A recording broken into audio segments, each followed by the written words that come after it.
उसने इनकी जो रिक्वेस्ट है उसको वज़ीर आला के हुक्म पे रिकमेंड करके वज़ीर आला ऑफिस में समरी को भेज दिया है। और जो इनका हक है 3 माह का, जो बाकी कोविड-19 की वजह से, जो कोविड-19 की वजह से हमारा चैलेंज रहा और बाकी शोबे उससे मुस्तफीद हुए, इनको भी हम वो रिलीफ देने जा रहे हैं। और आपकी ये पहली रिक्वेस्ट जो है वो तो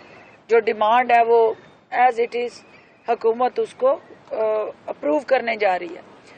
दूसरा जो आपका इशू था 30% आप टैक्स रिबेट मांग रहे हैं, तो वो 30% टैक्स रिबेट के लिए बोर्ड ने कुछ रिकमेंडेशंस की हैं। वो एग्जैक्ट 30% तो नहीं होगा, लेकिन ये मैं आपको यकीन दिलाती हूँ कि आपके दुखों का मदावा ज़रूर होगा। अगरचे कि ये है कि आपका वाहिद ये आउटडोर ऐसी एडवर्टाइजमेंट थी जो कोरोना में भी इश्तिहारात की शक्ल में, अवेयरनेस की शक्ल में ये सिस्टम आपका चलता रहा, लेकिन आपके जो वर्कर्स थे ज़ाहिर है वो उस तरह से घरों में क्वारंटीन होने की वजह से फील्ड में नज़र नहीं आए। तो आपकी ज़रूरत को भी हम एड्रेस करेंगे इंशाल्लाह। अब जो है चूँकि इन्होंने अपना जो काम कर लिया, मेरा काम है अगला वो काम जो है वो इस हुकूमत का, हुकूमत पंजाब का इक़्तिदार में जो आने का असल मकसद था कि यहाँ जो सबसे बड़ा भाई है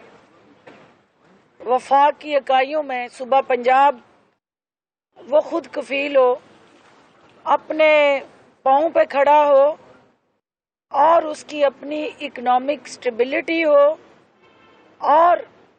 जो फाइनेंशियल ऑटोनॉमी एनएफसी अवार्ड में दी गई थी उसका अपना जो रोल है वो एग्रीकल्चर बेस्ड तो है, क्योंकि हम एक 70% हमारा एग्रो बेस्ड सूबा है, लेकिन इसके साथ जो सनत है वो एक रीढ़ की हड्डी की हैसियत रखती है सूबे के अंदर, स्पेशली स्मॉल इंडस्ट्री जो कॉटेज इंडस्ट्री है। उस यहाँ जो सबसे बड़ा भाई है वफाक की इकाइयों में सूबा पंजाब, वो खुद कफील हो, अपने पाँव पे खड़ा हो और उसकी अपनी इकोनॉमिक स्टेबिलिटी हो, और जो फाइनेंशियल ऑटोनॉमी एनएफसी अवार्ड में दी गई थी उसका अपना जो रोल है वो एग्रीकल्चर बेस्ड तो है, क्योंकि हम एक 70% हमारा एग्रो बेस्ड सूबा है, लेकिन इसके साथ जो सनत है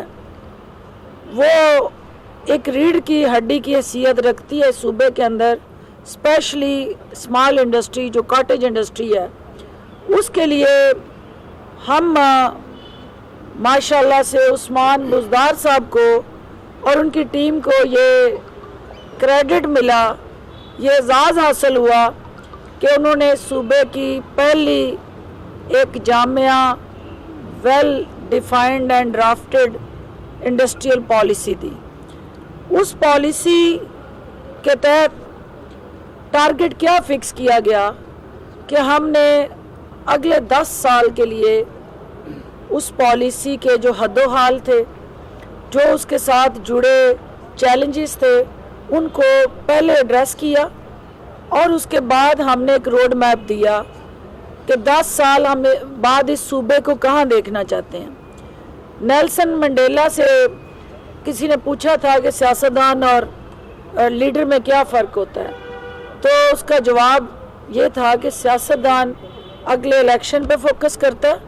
और जो लीडर है वो आने वाली नस्ल के लिए प्लान करता है। तो हमने अगले 10 साल के लिए प्लान किया, जिसके तहत जो हमारी 10% सालाना तरक्की का हमने टारगेट फिक्स किया, उस 10% सालाना तरक्की के जो हमने SOP TOR वाज़ा किए, उसमें हर साल 12 लाख अफराद की रोज़गार की फराहमी को यकीनी बनाया गया। हर साल 5 लाख अफराद को फ़नी तरबियत की फराहमी तरजीही बुनियादों पर शुरू करने के मरहलावार जो प्रोग्राम है उनका आगाज़ हुआ, और इससे जो हमारी मुआशी सनतों की तरक्की के साथ साथ जुड़ा जो एक मेयार है,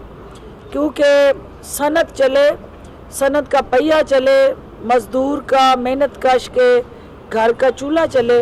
लेकिन उसके अंदर मेयार को भी हम इंश्योर करें। सूबे भर में तकरीबन 362 हमने सहूलत बाज़ार कायम किए, और जो इस वक्त आवाम से जुड़ा इशू है वो महंगाई का इशू है। जो आम शख्स जिसको तकलीफ़ है उसकी इस तकलीफ़ के अजाले के लिए फिलफौर जो है वो इंसदाद ज़हीरा अंदोज़ी आर्डिनेंस ये हुकूमत लाई, और अशियाए ज़रूरिया के कीमतों को कंट्रोल करने के लिए एक कीमत पंजाब ऐप का इजरा किया गया, और फिर शिकायत को दर्ज करने के लिए टोल फ्री नंबर जो है वो पब्लिक को दिए गए। सूबे के 17 अजला में सार्फिन के हकूक़ के तहफ़्फ़ुज़ के लिए सार्फिन अदालतों का क़याम अमल में लाया गया, और 5 बड़े शहरों में होम डिलीवरी की सहूलत को इंश्योर किया गया। पंजाब रोज़गार स्कीम जो है वो बुज़दार हुकूमत का एक अहम कदम है। इस पंजाब रोज़गार स्कीम के तहत 30 अरब रुपए से ज़ायद के आसान कर्ज़े 16 लाख से ज़ायद लोगों को रोज़गार मुयस्सर करने के लिए दिए गए। स्कीम के तहत 1 लाख से 1 करोड़ तक के आसान कर्ज़े जो हैं वो दिए जा रहे हैं। सूबे के 13 अजला में जो हमारा कॉटेज इंडस्ट्री को इम्प्रूव करने का प्रोग्राम है उसका आगाज़ किया गया, और जो पहले से चले प्रोग्राम थे उनकी रीस्ट्रक्चराइजेशन की गई और रीस्ट्रेंथन किए गए। प्रोग्राम के तहत हुनरमंदों को 3 से 5 लाख तक के आसान कर्ज़े फराहम किए गए। आइंदा 3 सालों में सूबे के 36 अजला में कॉटेज इंडस्ट्री की बहाली जो है वो बुज़दार हुकूमत का नंबर 1 टारगेट है, और इसके लिए कॉटेज इंडस्ट्री अथॉरिटी के क़याम को यकीनी बनाया जा रहा है। इसके अलावा जो है 20 कर्जा जात स्कीमों के तहत 4 अरब से ज़ायद के आसान कर्ज़े जो हैं वो हुनरमंद प्रोग्राम के ज़रिए उनका इजरा कर दिया गया है। 1.5 अरब की रकम जो है वो 16 से 30 साल के उम्र के जो नौजवान हैं उनको चीफ मिनिस्टर हुनरमंद प्रोग्राम के ज़रिए ये कर्ज़े दस्तयाब किए जा रहे हैं। इसके अलावा हर साल 1 लाख अज़ाफ़ी तलबा को टेवटा के इदारों से फ़नी तालीम जो है वो दी जा रही है, और हमारे इन प्रोग्रामों में ये फोकस किया गया कि क्योंकि इससे पहले वहाँ आप वेल्डर, इलेक्ट्रिशियन, प्लम्बर बना रहे थे, हमने ये फोकस किया कि आर्टिफिशियल इंटेलिजेंस टेक्नोलॉजी के साथ जुड़े जो स्टार्टअप प्रोजेक्ट्स हैं और जो यूथ को डिजिटलाइजेशन की तरफ माइल करने के लिए उनको लेटेस्ट टेक्नोलॉजी से भी रोशनास कराया जाए। पंजाब में जो 13 स्पेशल इकनॉमिक जोन के क़याम का बेशक वक्त आगाज़ कर दिया गया। इससे पहले हमारी हुकूमत से पहले सिर्फ तीन जो है स्पेशल इकनॉमिक जोन काम कर रहे थे। इसके अलावा जो है वो ये जो स्पेशल इकनॉमिक जोन्स हैं इसमें लाहौर के मनाज़र आपने देखे। मुआवने ख़ुसूसी इत्तलात पंजाब फिरदौस आशिक अवान मीडिया नुमाइंदगान से बातचीत कर रही थी।